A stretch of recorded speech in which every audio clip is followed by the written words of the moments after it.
नमस्कार, आदाब, सत श्री अकाल और अस्सलाम वालेकुम। मैं हूं मोहम्मद अहमद काज़मी। लेकर आया हूं ख़ास स्पेशल प्रोग्राम। जो हमारा कार्यक्रम होता है आपके रूबरू, उसकी बुनियाद पर हमने एक कार्यक्रम अलग बनाया है। जो बाइडन की अमेरिका में सरकार बनी है, उसके बाद भारत के साथ कैसे रिश्ते होंगे, हमने इस सवाल पर कई लोगों से बात की, कई एक्सपर्ट्स से बात की। आज के इस कार्यक्रम में हम अमेरिका के भारत से कैसे रिश्ते होंगे, इसके बारे में हम अपने जानकार लोगों, एक्सपर्ट लोगों की राय आपके सामने रख रहे हैं। अभी पिछले दिनों हमने जो कई इंटरव्यू किए हैं, उसमें सबसे अहम और सबसे पहला इंटरव्यू शेख मंजूर साहब का है, जो सीनियर जर्नलिस्ट हैं, इंटरनेशनल अफेयर्स के एक्सपर्ट हैं। उन्होंने जिस तरह से बात कही कि अमेरिका में जो बाइडन को किस तरह का चैलेंज है और भारत के कैसे रिश्ते होंगे, आइए देखिए उन्होंने क्या कहा। जो बाइडन उस वक्त अमेरिका के सदर बन गए जब मुल्क में जो इंतशार है, दाखिली इंतशार, वो बहुत बढ़ गया है। डोनाल्ड ट्रंप ने नए सदर के लिए इतने प्रॉब्लम्स इकट्ठे कर दिए हैं कि उनको पहले हैंडल करना उसकी टॉप प्रायोरिटी बन गई है। डोनाल्ड ट्रंप के जमाने में वहां पर ये जो है व्हाइट और ब्लैक के दरमियान जो उन्होंने एक भेदभाव करने की कोशिश की, डिफरेंसेस कोशिश की, और इलेक्शन के दौरान जो उसने इलेक्शन के बाद भी हंगामा आराई की, इससे अमेरिका के डेमोक्रेटिक सेटअप पर एक सवालिया निशान लग गया। लकीली चूंकि ये बिगिनिंग में हुआ है, तो सीनियर एलिमेंट डेमोक्रेटिक इंस्टीट्यूशन बहुत स्ट्रांग थे, और ट्रंप ने जो इस इलेक्शन प्रोसेस को स्कटल करने की कोशिश की, वो नाकाम हो गई। इस वजह से वो आज इस कुर्सी पर बराजमा हुए। लेकिन साथ ही साथ उनके पास बहुत सारे मसाइल है। एक, इकोनॉमी तो तबाह कुन है। पेंडेमिक ने इतनी बुरी हालत वहां पर की कि एक एक दिन में 2-2, 2.5 लाख केसेस हुए, जबकि अमवात भी तकरीबन 3,500 के करीब होते थे। बड़े कंट्रीज या छोटी कंट्री हो, उनका एक चीज तो हमें याद रखना चाहिए, फॉरेन पॉलिसी के जो बेसिक स्ट्रक्चर है या पॉलिसीज होती है, उसमें कोई फंडामेंटल चेंज नहीं आती है। इसमें सिर्फ कॉस्मेटिक चेंजेस आते हैं। इसी सिलसिले में अगर हम देखा जाए कि बाइडेन एडमिनिस्ट्रेशन का इंडियन गवर्नमेंट के साथ कैसे ताल्लुकात रहेंगे, इसको हमें मुख्तलिफ जावियों के जरिए से देखना है। एक तो ये देखना है कि इंडिया का role in Indo Pacific region, जिससे ये क्वाड कहते हैं, जिसमें जापान, ऑस्ट्रेलिया, इंडिया और चाइना शामिल है। उनकी एक ये कोशिश है कि चाइना जो ग्रोइंग पावर बन रहा है, इकोनॉमिक पावर तो बन ही रहा है, और शायद ये वाहिद कंट्री है जिसकी इकोनॉमिक ग्रोथ प्लस में चल रही है, जबकि दुनिया के दूसरे ममालिक की जो ग्रोथ है वो नेगेटिव में चल रही है। एक ये, दूसरा इनको लग रहा है चाइना के जो एक्सपेंशन डिजाइन्स है वो न सिर्फ एशिया बल्कि अफ्रीका और दूसरे ममालिक पर भी असर अंदाज होंगे। ये उनकी एक कोशिश है, जहां हमें लगता है बाइडेन एडमिनिस्ट्रेशन और इंडिया के दरमियान तालमेल बराबर रहेगा।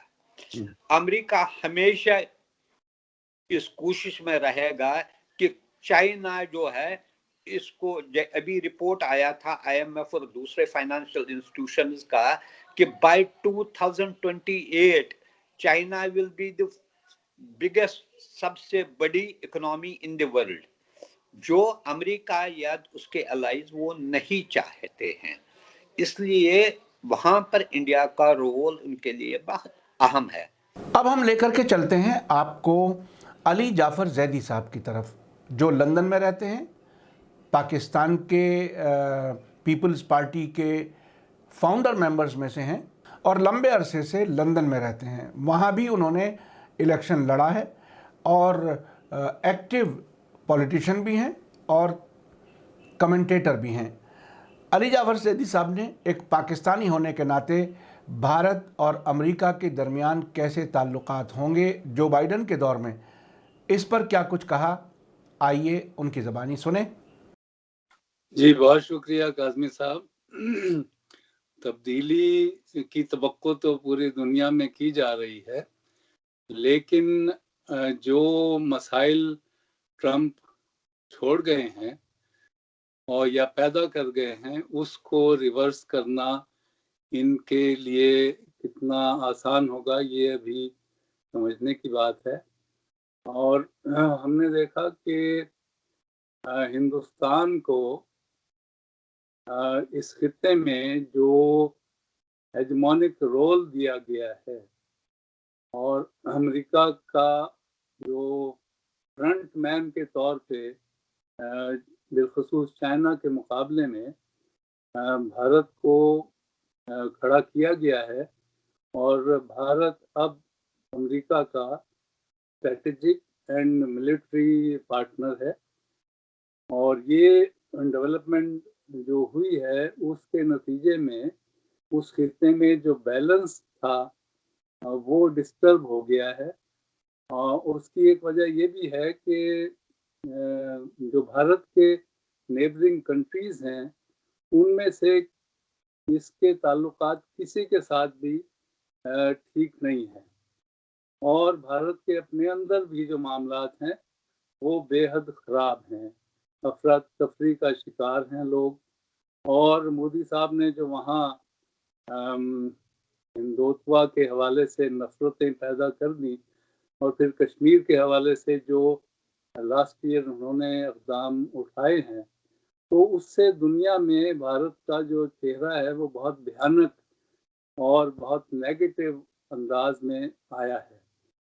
اس روشنی میں اگر ہم اب دیکھیں کہ خطے میں جو امریکہ نے ایک بھارت کو ایک رول تفویض کیا تھا، کیا وہ اپنا وہ رول پلے کر پائے گا؟ میں سمجھتا ہوں کہ نہیں کر پائے گا۔ اور اب ٹرمپ نے تو 2018 میں پاکستان کی جو فائنینشیل اور ملٹری سیکیورٹی ایڈ تھی وہ بند کر دی تھی۔ تو میں سمجھتا ہوں کہ جو بائیڈن چونکہ امریکہ کے وائس پریزیڈنٹ رہے اور اس زمانے میں بھی پاکستان آتے رہے، بھارت میں بھی ان کا جانا رہا، تو وہ اس ریجن کو بہت اچھی طرح سے سمجھتے بھی ہیں، جانتے بھی ہیں۔ میڈیا سٹار ورلڈ نے ایک اور ایکسپرٹ سے بات کی، اسد مرزا صاحب سے، جو سینئر جرنلسٹ ہیں، ایک لمبے وقت تک BBC اردو کے لیے کام کیا ہے، خلیج ٹائمز کے لیے کام کیا ہے، اور اب بھی وہ دیش ودیش کے اخباروں میں انگریزی، اردو اور کئی زبانوں میں ان کے آرٹیکلز چھپتے ہیں۔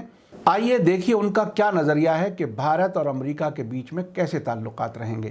وزیر اعظم نریندر مودی اور ڈونالڈ ٹرمپ کی تعلقات کا، تو ڈونالڈ ٹرمپ اور نریندر مودی کو دونوں کو ایک دوسرے کے بہت قریب مانا جاتا تھا، اور جس طریقے سے 2 مرتبہ نریندر مودی نے ہیوسٹن میں اور دیگر امریکی شہروں میں وہاں ریلیاں کی، اور صدر ڈونالڈ ٹرمپ بھی پورے پروٹوکول کو ایک طرف رکھتے ہوئے ان ریلیوں میں وزیر اعظم نریندر مودی کے ساتھ نظر آئے۔ وہ ایک نئی چیز تھی، امریکی پالیسی کے اوپر کچھ چیلنج ہوتا تھا تو وہ دوست سے دشمن بنتے میں ان کو کوئی دیر نہیں لگتی تھی۔ تاہم اس کے نریندر مودی سرکار نے، جو کہ آپ نے کہا کہ اب کی بار ٹرمپ سرکار کا نعرہ بلند کیا تھا، اس کے باوجود اگر ہم سفارتی یا ڈپلومیٹک لیول کی بات کریں تو جو بائیڈن کے صدر منتخب ہونے کے اعلان کے ساتھ ہی نریندر مودی نے اپنے ایک ٹویٹ میں ان کا خیر مقدم کیا اور ان کو کہا کہ it was a very pleasurable victory for democracy. تو اس طریقے سے انہیں نے جو بائیڈن کے ساتھ تعلقات استوار کرنے کی شروعات کی پہل کی، اور اس کے اس ٹویٹ کے اگلے ہی دن جب کملا ہیرس کا حلف برداری ہونی تھی تو انہیں نے ایک دوسرا ٹویٹ کیا اور اس کے اندر کہا کہ اس سے جو ہے ہندوستانی امریکی تعلقات مزید مستحکم ہوں گے، اور کملا ہیرس جو ہے ان کو ایک طریقے سے ہندوستانی تصور کیا جاتا ہے یہاں ہندوستان میں، تو اس سے بھی ہندوستان اور امریکہ کے تعلقات کو مزید فروغ دینے میں بہت آسانی ہوگی۔ تو ایک اندازہ اس سب سے یہ لگایا جا سکتا ہے کہ डोनाल्ड ट्रंप अब चूंकि माजी की चीज होकर रह गए हैं, तो मोदी हुकूमत जो है वो जो बाइडन के एडमिनिस्ट्रेशन के साथ ताल्लुकात इस्तेमाल करने और उनको एक नई नहज पर लेकर चलने की ख्वाह है, और उसी के लिए वो कोशिशें करेगी। आपने देखा कि इन तीनों एक्सपर्ट्स की राय एक मामले पर बिल्कुल एक जैसी है। इन तीनों का कहना है कि भारत और अमेरिका के ताल्लुकात अच्छे रहेंगे, चाहे डोनाल्ड ट्रंप की हिमायत में नरेंद्र मोदी ने कैंपेन ही क्यों ना की हो। अली जाफर जैदी साहब तो ये कहते हैं कि चीन को कंट्रोल करने के लिए अमेरिका को भारत की ज़रूरत है। शेख मंजूर साहब का कहना है कि आने वाले 4 साल में जो बाइडन के भारत से रिश्ते यानी अमेरिका के भारत से रिश्ते अच्छे रहेंगे। आज का कार्यक्रम आपको कैसा लगा? ये अलग अलग एक्सपर्ट्स की राय एक ही सब्जेक्ट पर आपको कैसी लगी? कमेंट्स में ज़रूर लिखें। थैंक यू, धन्यवाद, शुक्रिया। जय भारत, जय हिंद।